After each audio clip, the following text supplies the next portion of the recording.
It's been almost 6 months since the Canadian men's national team last played a match. During that time a lot has happened in John Herdman's player pool. Alphonso Davies was acquired by Bayern Munich for the biggest transfer fee in Major League Soccer history. Jonathan Osorio decided to stay in MLS but is now one of Toronto FC's best and highest paid players, while Jonathan David has been a revelation with his play in Europe. The list goes on, and it makes Herdman's selection of a national team starting 11 as difficult as it has been in a long time. Especially in attack, Canada now have plenty of options. Now the key is getting the balance right, something that we might not be able to immediately tell against an opponent like the US Virgin Islands. Nonetheless, this match, and the Nations League in general, could prove crucial in Canada taking the next step as a team. Here is who Herdman should look to start in his first ever competitive fixture at the helm of the Canadian men's national team. Goalkeeper, Milan Borjan. This one is simple, and it appears that it will be for several years. Borjan has already led Red Star Belgrade back into the Champions League group stage this year, and has been a key player for Canada of late. Behind him, however, youngsters Kripo and Busty both represent the future. It might be smart to give Busty, who plays for Juventus Academy, some minutes as well to see what he looks like at the senior level. On the bench, Maxime Kripo, Alessandro Busty. Backline, Marcel de Jong, Dejan Jakovic, Derek Cornelius, Zachary Brault-Gillard. There is some wisdom that would suggest Canada should try 3 at the back here in order to get more offensive talent on the field.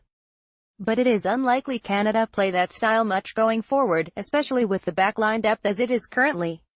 This back four combines experience and youth. Right back has been a problem position for the national team of late, so giving Brault-Gillard of Lion Academy a run out there would be a reasonably smart move.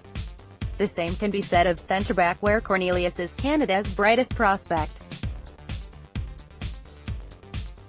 Add in the experienced and solid distribution from the back, and de Jong and Jakovic in this group can stay sturdy while also assisting the attack. The fullbacks should be given a license to go forward.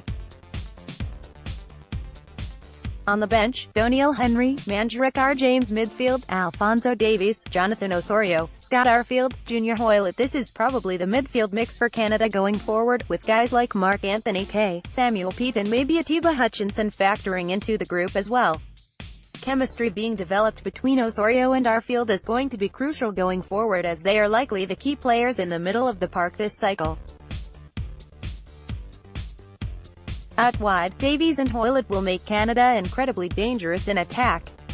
The left flank with Davies and de Jong in particular should cause all kinds of problems.